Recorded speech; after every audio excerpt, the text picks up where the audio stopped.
Hello, all you positive heads out there. It's so good to be back with all you beautiful reflections of the one source consciousness that creates and animates all things. If you're new to this podcast, of course, we're super happy to have you here. And if you've been listening and enjoying for a while, I would be super grateful if you would please take a moment to give us a review on Apple Podcasts.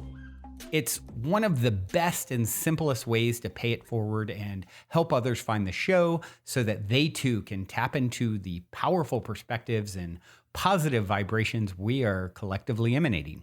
The other unique and magical way to share this show is by sending any friends you think would benefit from listening to this podcast our Game with the Universe link at positivehead.com/game.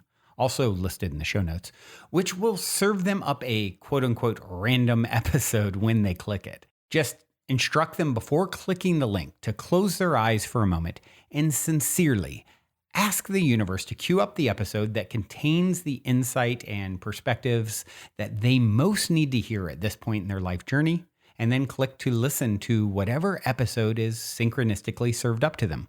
I have heard time and time again from people about the incredible results they received playing the game. So just tell your friends magical results are guaranteed or their karma back.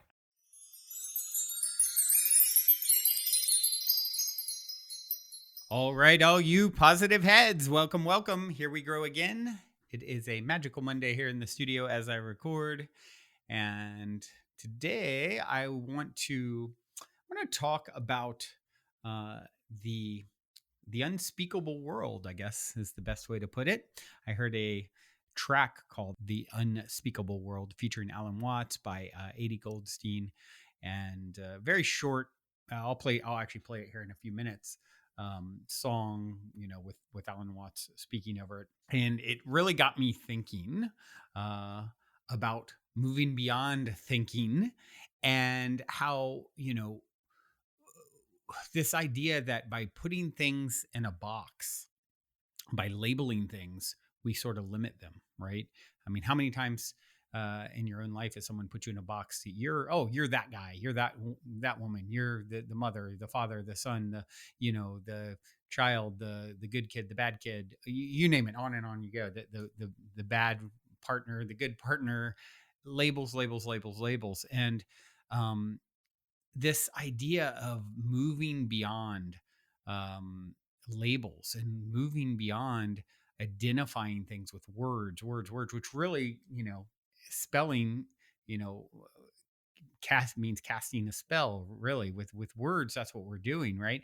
And certainly that can be a very good thing, but it's like we're limiting something that's unlimitable in a certain sense when we narrow down the magnificence of everything that's around us, right?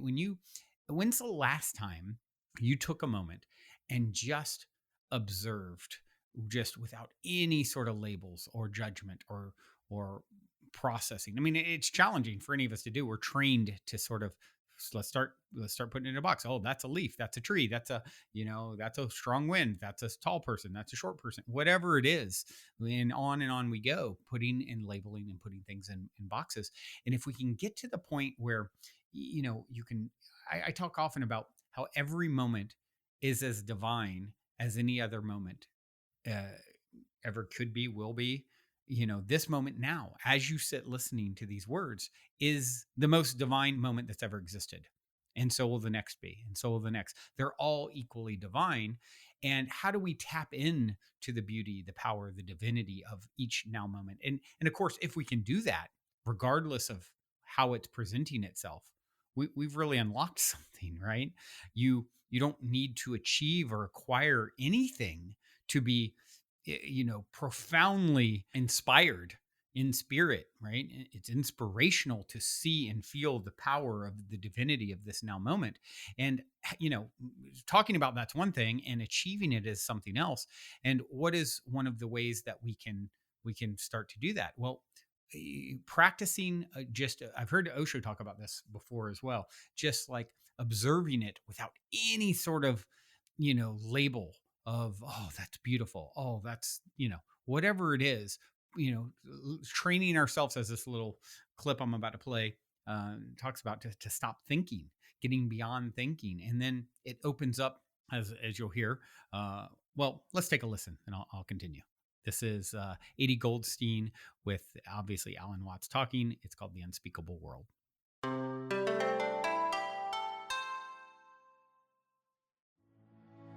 But you know, if you talk all the time, you'll never hear what anybody else has to say. And therefore, all you'll have to talk about is your own conversation. The same is true for people who think all the time. That means, when I use the word think, talking to yourself, subvocal conversation, the constant chit-chat of symbols and images and talk and words inside your skull. Now, if you do that all the time, you'll find that you've nothing to think about except thinking. And just as you have to stop talking to hear what others have to say, you have to stop thinking to find out what life is about.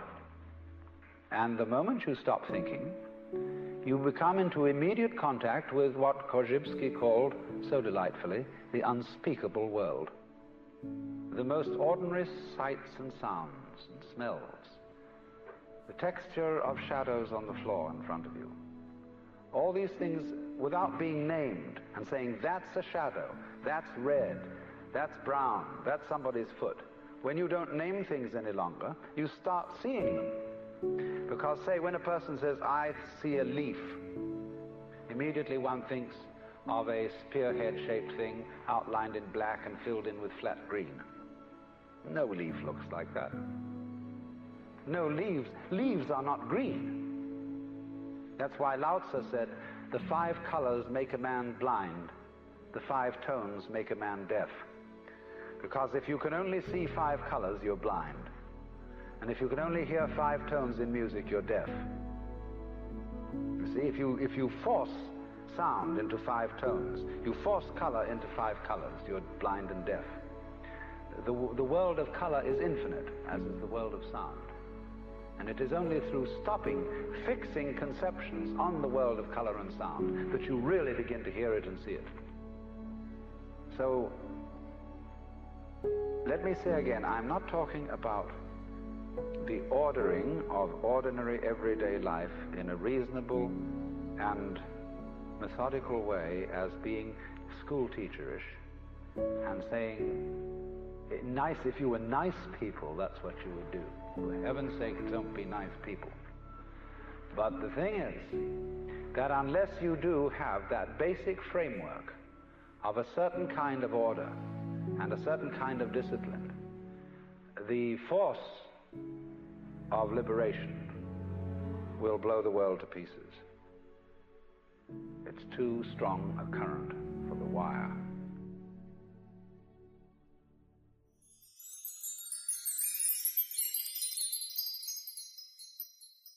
Ordinary things become more without being named, right? They expand into, like, he references, he uses leaves as an example there. They're not actually green. It's right. It's like that's the part of the light spectrum that is not absorbed by that particular, leaf. And therefore that's what's reflecting in what you're seeing. It's really interesting to think about, like, things aren't what they seem almost always in life. How many times, I think of my own parents who, in their 70s, mid 70s at this point, how much now they kind of scratch their head and say, wow, we just didn't know. Wow, we were told all substances, were bad. Now they are coming to understand that, hold on, maybe there's some real value in plant medicines or, entheogens and things like that, as an example. But they were programmed and taught to put things in a certain box. And, especially in the generations that preceded us, you trust the government. They tell you what to think, how to think, what box to put things in. And, it really narrows it down. It really cuts off the potential. And, I love this quote that Alan talks about from Lao Tzu: the 5 colors make a man blind, the 5 sounds or senses, I forget exactly, make a man deaf. And really, the world of color and sound is infinite, right? But we get locked into this idea of what something is. Okay, here's the parameters, here's what is possible. And once we're putting, the only limit is our mind with reality. I truly believe when we get to the other side, we're going to realize it was all placebo. It was all based off of belief. If I believe if everyone thought right now, if all 8 billion people or whatever thought that flying was a natural thing that absolutely should be happening to humans, I believe we'd all be doing it. I think it's all based off collective belief. And so when you get locked into the ideas of color and sound, and it's limiting you. There's so much more beyond the sense. I even to go a step beyond what Alan was talking about, referencing that Lao Tzu quote. I think he was Lao Tzu. What comes up for me when I hear it is the world of physicality in general. These senses lock you into not perceiving the power of who and what you are beyond your physical self and senses, which are the primary sort of ways of interacting with the physical world, right? Our sight, our sound, our smell, our hearing. You know, if we could transcend those, uh, all of them, five and beyond, if you're going to say they're infinite, like Alan was talking about, and there's so many nuanced variations, but just being able to kind of put that away, and so and tap into this part of yourself that is beyond all of that. And I think a good practice to get into that state, take a moment to just go and sit. And when was the last time you sat and you listened to the wind in the trees, or observed, the leaf swirling in the wind, right? And dancing, a moment in eternity, this candy wrapper on the, street corner that's blowing, these little quote unquote mundane things that are just this divine dance that's happening, and just observing and being present with it, not needing to label it and put it in all the categories and file it away like a teacher, like he references, like, these frameworks help keep us from exploding infinitely. So I think there's some use there for us to exist.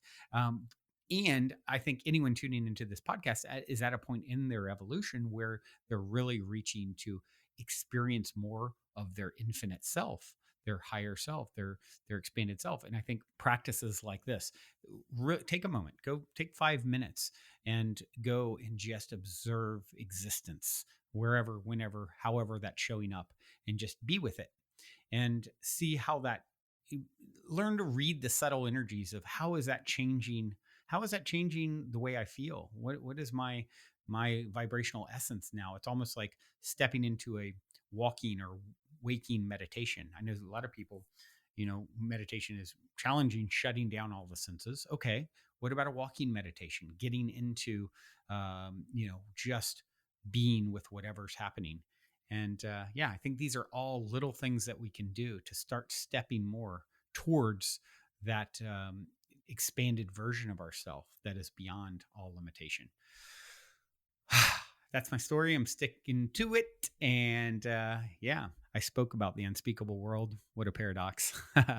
Hope you have enjoyed. I do have a song to leave you guys with today. It is by Parangi and Liquid Bloom, remixed by Skyzia. He's an awesome guy, friend, and he does such a good job on this song, the three of them together. I love it. Hope you do too. This one's called Preparing the Path.